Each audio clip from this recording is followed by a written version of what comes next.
Oh, vous êtes là? Bonjour! Aujourd'hui, je vais tester avec vous quelque chose de différent, un nouveau concept de vidéo.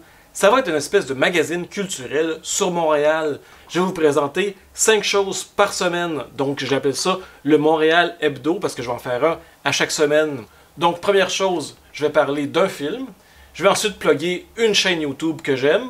Ensuite, je vais plugger un restaurant. Je vais parler aussi d'un livre. Et finalement, une activité qui a lieu pendant la semaine où je publie la vidéo. Donc tout ça, évidemment, aura un lien avec Montréal. Et inquiétez-vous pas, si vous n'aimez pas ce format-là, c'est pas grave. Je vais publier une vidéo dans mon style plus traditionnel à tous les dimanches quand même. Alors là-dessus, on part!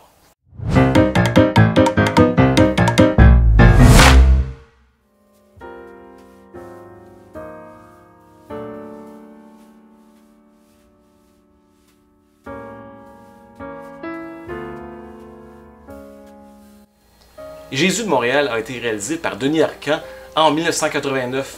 Il fait suite à son méga succès, Le déclin de l'Empire américain. Jésus de Montréal raconte l'histoire d'un jeune metteur en scène et comédien qui se fait engager pour jouer sur le Mont-Royal, en fait près de l'oratoire, les derniers jours de la vie de Jésus.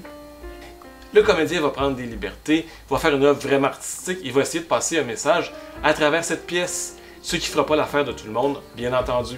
Je vous propose ce film-là d'abord parce que c'est un très bon film et aussi parce qu'il met en vedette Montréal, évidemment. Ça le dit dans le titre.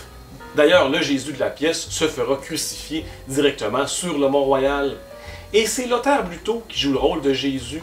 Lothar Bluteau, on l'a vraiment pas beaucoup vu à la télé et dans le cinéma québécois, mais il est allé faire sa carrière à l'international dans des films et des séries américaines. Et évidemment, tous les comédiens des années 80 sont là, comme Gaston Lepage, Robert Lepage, et évidemment, Rémi Girard. Que serait un film des années 80 sans Rémi Girard? Alors, je vous recommande fortement Jésus de Montréal de Denis Arcand. Je crois que c'est trouvable un peu partout dans les bonnes places où ils vendent des DVD et des Blu-ray, mais vous pouvez le trouver aussi sur YouTube gratuitement. Allez voir ça! Alors, la chaîne YouTube que je vous présente aujourd'hui est vraiment bizarre, très spéciale.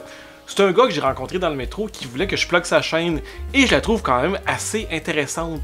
Ce sont des chasses au trésor, même qu'en ce moment, il y a un trésor caché à Montréal de 1000 $ d'argent. Et pour trouver ce trésor-là, il faut résoudre des énigmes très difficiles, très bizarres.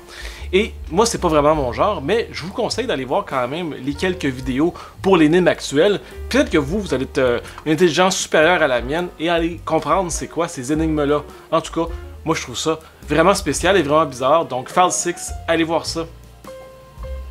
Pour ma première suggestion de restaurant, je vous propose le Ohana Sushi qui est sur Mont-Royal. C'est vraiment super bon. Je suis pas vegan du tout, mais ce sont des sushis vegan. Donc aucun poisson ne sont utilisés pour la préparation de ces sushis-là. Et c'est pas juste bon au goût, les textures sont très impressionnantes. On a réussi à recréer des textures de sushis dans des mets tout à fait vegan, donc tout à fait végétariens, sans aucune présence de viande ou de gras animal.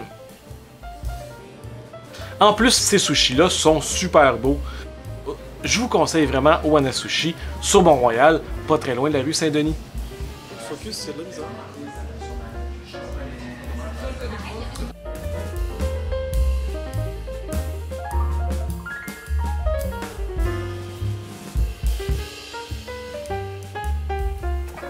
Alors, le livre que je vous présente aujourd'hui, c'est celui-ci, Pignon sur rue, les quartiers de Montréal. Ça a été publié par Roger Gratton et Michel Benoît en 1991, donc ça date un peu. Vous avez souvent vu des photos de ce livre-là dans mes vidéos, parce que DJ Erg a ce livre-là chez lui depuis très longtemps et il s'en est servi beaucoup pour les vidéos de quartier. Parce qu'en effet, on parle beaucoup d'histoire et un peu d'architecture dans ce livre-là, et on a des dates et des tableaux pour nous montrer les différentes facettes de l'architecture québécoise, quand est-ce que c'est arrivé, quand est-ce que c'est reparti, etc. C'est un très beau livre, pas facile à trouver, je l'ai vu sur quelques sites, il est autour de 37 $, donc payez pas plus cher que ça pour l'avoir. Et pour conclure ce tout premier épisode du Montréal Hebdo, je vous suggère une activité cette semaine, c'est d'aller faire un petit tour sur la rue Mont-Royal qui est piétonne depuis le 14 mai. Ce que je trouve vraiment intéressant avec ça, c'est que la rue Mont-Royal est vraiment piétonne sur une très longue distance. Ça part de la rue Follum et ça s'en va comme ça jusqu'à la rue Saint-Laurent. Je pense que c'est plus qu'1 kilomètre sans aucune voiture. C'est vraiment agréable.